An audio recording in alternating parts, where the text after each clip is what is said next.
C'est son deuxième service ce matin à Siongbon. Bonjour encore. Rebonjour, si c'est disable. Rebonjour, Tanguy.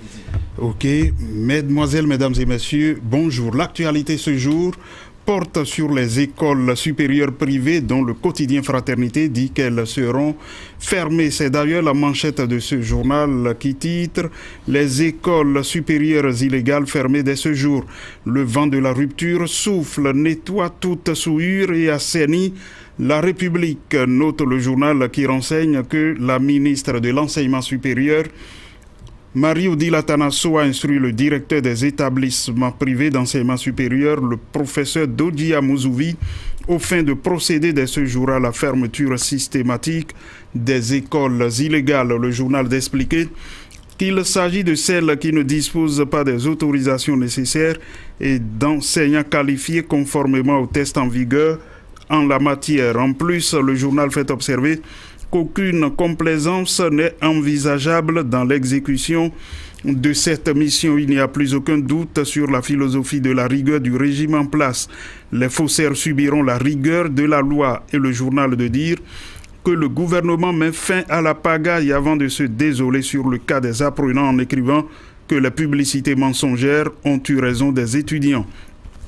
Pendant ce temps, on observe la reprise progressive du côté des enseignants dans le primaire et le secondaire. C'est ce qu'écrit ce matin Nouvelle Expression qui informe que la centrale des syndicats du privé et de l'informel du Bénin raccroche et invite ses pairs à suivre l'exemple.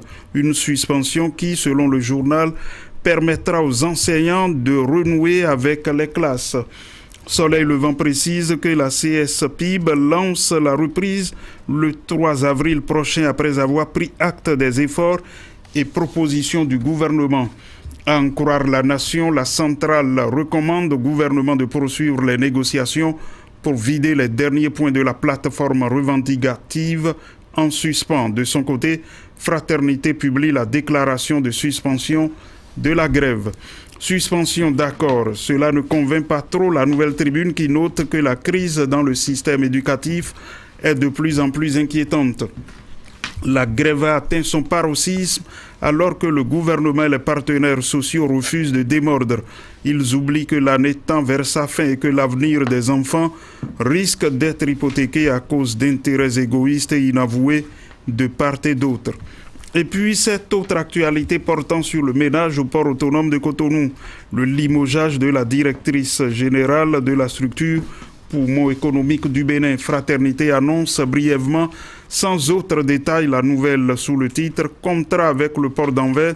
La directrice générale perd définitivement son poste. Les données ont changé hier. Le Télégramme renchérit l'information et écrit que Huguette Amoussou, qui a passé plus d'un an à la tête du port autonome de Cotonou, vient d'être déchargé, ainsi que le commandant de la capitainerie, Léon Yenayon Ada. Dans la suite, le Bénin se distingue dans l'exportation d'un produit, le miel, et c'est le quotidien La Nation qui souligne que le miel béninois est de retour sur le marché européen. Selon le journal, le Conseil des ministres du mercredi 28 mars a annoncé que le miel béninois est de nouveau autorisé en Europe et la filière prend ainsi corps et vient s'ajouter aux autres filières agricoles et constitue une aubaine pour le monde agricole qui devrait profiter pour travailler à sa promotion. Et dans le même temps, annonce Afrique Express, pour une campagne agricole 2018-2019 réussie, le gouvernement subventionne l'achat des équipements et intrants agricoles. Ceci à quelques jours du lancement de la campagne où le président Patrice Talon vient de lever un coin de voile sur l'appui qu'il compte apporté aux producteurs. L'économiste estime que c'est une bonne nouvelle pour les producteurs agricoles au Bénin. Le gouvernement vient de réduire de 50% le prix des engrais KCL et K2S04 de 12 000 francs CFA actuellement en vigueur, écrit le journal.